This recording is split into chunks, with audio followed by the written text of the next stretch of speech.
Tout le monde et bienvenue au podcast Les vraies affaires zéro bullshit. Ici Roch Cholette. Merci beaucoup d'être là. Je vous le demande encore si c'est possible de partager le podcast. Et bien sûr, à la fin du podcast, je vais vous donner un indice. Vous allez être capable de l'inscrire dans la description. Vous pourriez gagner 100$ dimanche. On fait tirer ça. Bruno tire ça dimanche. Je veux vous dire que je suis en train d'enregistrer le podcast. Nous sommes mercredi matin. Il est vers 11h30. Pourquoi? C'est important de vous le dire, c'est parce qu'au moment où vous allez écouter le podcast, c'est possible que M. Legault ait déjà annoncé certaines mesures parce qu'il parle ce soir à 18h. Donc, je veux vous dire là, que je suis bien avant l'annonce de M. Legault, même si on entend toutes sortes de rumeurs sur l'annonce de ce soir. Ce que je voulais faire avec vous aujourd'hui, c'est, et je ne fais pas ça souvent, mais je voulais prendre le journal La Presse, et je voulais faire une revue de presse ce matin en vous parlant des éléments les plus majeurs qui vont, dans le fond, aider M. Legault à prendre la décision de ce soir. Je vous rappelle que hier, le podcast que je vous proposais, c'est que je vous identifiais certains éléments en disant, si vous étiez M. Legault, vous feriez quoi? Quelle décision prendriez-vous si vous étiez M. Legault? Puis, ce matin, dans le journal, si on fait une revue de presse et on regarde ce qui est là-dedans, ben, ça joue dans le même film. Là. Ça vient complexifier la décision de M. Legault. Ça vient, entre autres, lui donner des arguments pour être certainement, en tout cas, tenter d'être plus sévère. Et tout tourne autour de la question du délestage. Alors, si vous me le permettez, je vais, dans le fond, passer à travers certains éléments du journal ce matin qui m'ont fait sursauter, puis qui sont assez significatifs pour que M. Legault s'en serve dans sa décision. Alors, tout d'abord, je vais vous dire que on s'attend à un autre tour de vis, c'est bien sûr. On annonce aujourd'hui, on vient d'annoncer 6381 nouvelles infections depuis 24 heures. 6381 nouvelles infections depuis 24 heures. C'est encore probablement un record inégalé. C'est majeur. C'est pas tout du monde à l'hôpital, mais il y a un pourcentage qui ne se dément pas. Il y a un pourcentage des gens qui sont aux prises avec la COVID qui se ramassent à l'hôpital. Si j'augmente mon nombre de COVID, ben j'augmente mon nombre d'hospitalisations. C'est un calcul mathématique assez facile à faire. D'ailleurs, dans les questions d'hospitalisation, présentement, on a 445 hospitalisations. C'est une augmentation de 30. C'est une augmentation de 30 par rapport à hier. Mais écoutez, là, si on a 445 hospitalisations, puis on augmente de 30 à chaque jour, bien dans 10 jours, les hôpitaux seront pleins. C'est pas rien. Et dans les soins intensifs, on est rendu à 88 personnes au Québec dans les soins intensifs. D'ailleurs, en fonction de cela, ce qu'on voit ce matin dans les médias, c'est que le gouvernement a demandé aux CIS du Québec de préparer les plans de délestage de niveau 3. Et il y aurait 4 niveaux, semble-t-il, de délestage, du plus faible au plan plus sévère. 1 étant le plus faible, 4 étant le plus sévère, on est au niveau 3. Alors, les centres hospitaliers, les centres intégrés de santé doivent faire des plans s'ils doivent délester. Alors, bien sûr, déjà, on a fait sauter les chirurgies électives. Ce qu'on n'est pas obligé de faire, on ne le fait pas. Mais là, ça s'en va de plus en plus vers des niveaux difficiles où des choix concrets, là, des choix très difficiles devront être faits en disant « je vais soigner cette personne-là plutôt que cette personne-là ». Et ça, c'est si on se ramasse donc avec des hospitalisations qui dépassent largement la capacité hospitalière dédiée à la COVID, donc qui est de 800. Présentement, ce qu'on apprend aussi, c'est qu'avec les tests qu'on fait, on est capable de savoir que Omicron, c'est pas juste de l'utopie puis de la pensée magique, ça représente 80% des cas, des nouveaux cas. 80% donc des nouveaux cas, c'est du Omicron. Un autre élément dans les médias aujourd'hui un autre élément qui va influencer la décision de François Legault, c'est que on a sondé les Québécois sur leur niveau de respect de 3 mesures sanitaires. Le lavage des mains, la distanciation physique, puis le port du masque. Moins de 50% des gens disent qu'ils respectent ces mesures.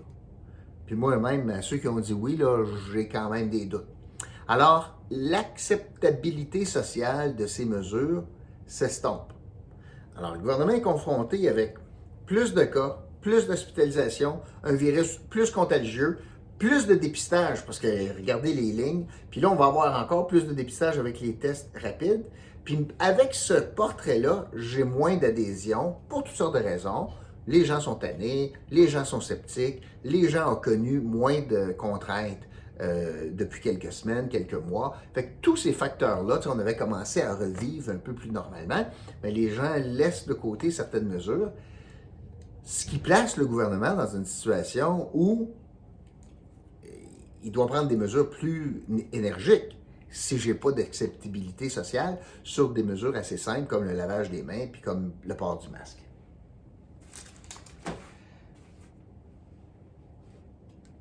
Présentement,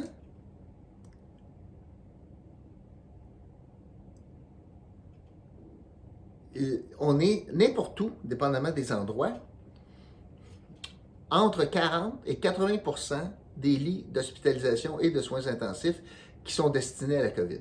Alors, 80% des hospitalisations, certains lits, certains établissements, 80%, jusqu'à 80% des lits sont déjà destinés à la COVID. Quand on vous parle de 800 lits au total, c'est au global. Mais quand on coupe ça en morceaux, on voit que ça varie entre 40 et 80% des lits qui sont déjà occupés par la COVID.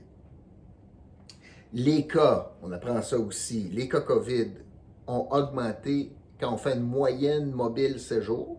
Je prends 7 jours, du lundi au dimanche. La semaine d'après, je prends encore du lundi au dimanche. Puis je calcule les différences entre les deux totaux. Bien, on a un chiffre qui est majeur. Les cas ont doublé en une semaine. Alors, c'est bien beau de suivre ça quotidiennement, mais si je prends ça semaine par semaine, les cas COVID ont doublé. C'est ce qu'on apprend dans la presse. Les 415 hospitalisations qu'on dénombrait hier, ça représente 42% de plus en une semaine. J'ai augmenté donc presque 50%, j'ai presque doublé, en fait 50% d'augmentation de cas d'hospitalisation en une semaine, puis j'ai augmenté de 17% mes soins intensifs.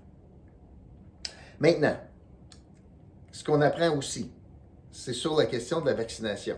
Et là, les Éric Duhem de ce monde, puis les gens qui contestent tout, vont se gargariser en disant, voyez-vous, le vaccin, c'est pas grave, c'est pas si bon que ça. Il y a beaucoup de monde qui sont aux prises avec la COVID, qui sont doublement vaccinés. Vous avez raison. On va regarder des chiffres, OK? Puis là, je prends des chiffres, mettons, d'hier. Il y a 5000 nouveaux cas, entre lundi et mardi, mettons 5000 nouveaux cas au Québec. Il y en a 3500 à peu près qui sont des doublement vaccinés. Puis il y en a 1219 des pas vaccinés pantoute. Fait que, écoute, j'ai 2000 personnes de plus qui sont vaccinées, qui ont eu la COVID, que ceux qui ne sont pas vaccinés. Vous me suivez? Ça devrait donner des arguments pour les Éric Duhem de ce monde. Sauf que si quelqu'un dit ça, c'est parce qu'il ne sait pas compter. Ou vous êtes malhonnête. C'est pas le chiffre brut, c'est pas le chiffre absolu qu'il faut regarder. 90% de la population est vaccinée. C'est en fonction du taux par quelque chose, du taux par million, du taux par mille. Bien, le taux par million, alors présentement, les vaccinés représentent 140 cas par 1 million de population. Les non-vaccinés représentent 400 cas par 1 million de population. Il faut le faire comme ça. On ne peut pas juste faire ça dans l'absolu, considérant que les chiffres de départ ne sont pas pareils. Il y a beaucoup moins de monde pas vacciné au Québec qu'il y en a de vaccinés. Fait que quand je regarde des chiffres COVID, c'est sûr que dans la gang vaccinée, ça se peut, c'est possible qu'il y ait en absolu plus de monde. Mais si je le mets sur une base comparable, je ramène tout ça par million de population, c'est 140 cas doublement vaccinés qui pognent la COVID, contre 400 pas vaccinés qui pognent la COVID. Ce monde-là, il y en a une méchante gang qui se ramasse dans l'hôpital parce que tu as 15 fois plus de chances, une fois que tu as la COVID, pas vacciné, de te ramasser à l'hôpital. C'est ça qui est inquiétant. Je n'ai pas un énorme volume, mais j'ai des taux par million majeurs à 400, puis j'ai 15 fois plus de chances de te voir à l'hôpital si tu n'es pas vacciné puis tu pognes la COVID. Ça aussi, on voit ça dans les médias ce matin. Probablement qu'Éric Duhem n'en parlera pas de ça. L'autre chose, les taux de positivité, c'est-à-dire, c'est que ça veut dire ça? Ça veut dire que pour 100 personnes qui vont se faire tester, il y en a combien qui sortent positifs? OK? Des tests spéciaux. bien, on est parmi là, les chiffres les plus importants depuis le début de la pandémie. Présentement, on est à 10 10 de gens testés sont positifs. Moi, mon hypothèse, c'est que ce chiffre-là va augmenter. Pourquoi? À cause des tests rapides. Là, tu fais un test rapide, tu es positif, tu vas aller te faire tester pour vrai. Mais ça veut dire qu'il y a pas mal de monde qui sont des positifs faibles, qui vont s'en aller en ligne puis ils vont se faire tester positif vrai. Contrairement à avant les tests rapides, ben là, tu mouchais, tu as mal à la gorge, puis là, tu dis, ben, je suis aussi bien d'y aller, tu sais, mon enfant est à la garderie, etc., puis tu y vas. Puis finalement, il y avait juste 10 de positivité. Mais avec les tests rapides, j'ai l'impression, moi, que le monde en ligne, là, au lieu d'en avoir 10 sur 100 qui ont la COVID, ceux qui sont en ligne, là, l'impression que ce chiffre 10 va être plus élevé parce que c'est du monde qui déjà ont fait un premier test puis ils se sont avérés positifs.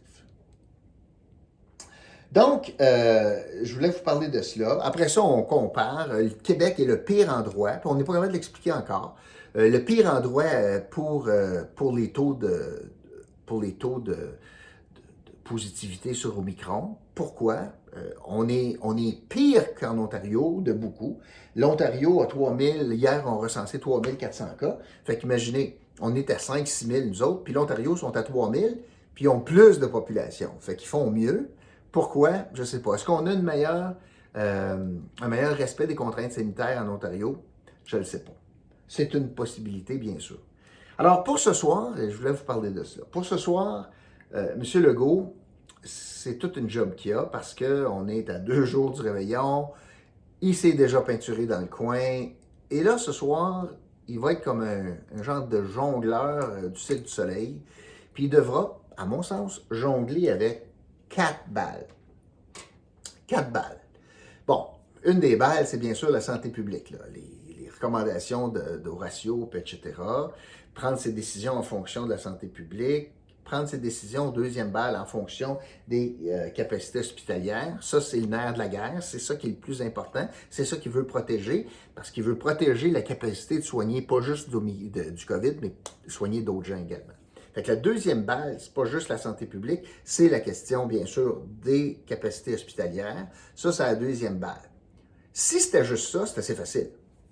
Tu t'occupes juste de la science, puis tu décides comme un robot. Dans le fond, si je me fie qu'à ces deux éléments-là, tu rentres l'information dans une machine, tu le fais sortir par le IBM, puis IBM te dit, voici la décision que tu devrais prendre. On est en politique, puis on est avec des humains, pas comme ça que ça marche.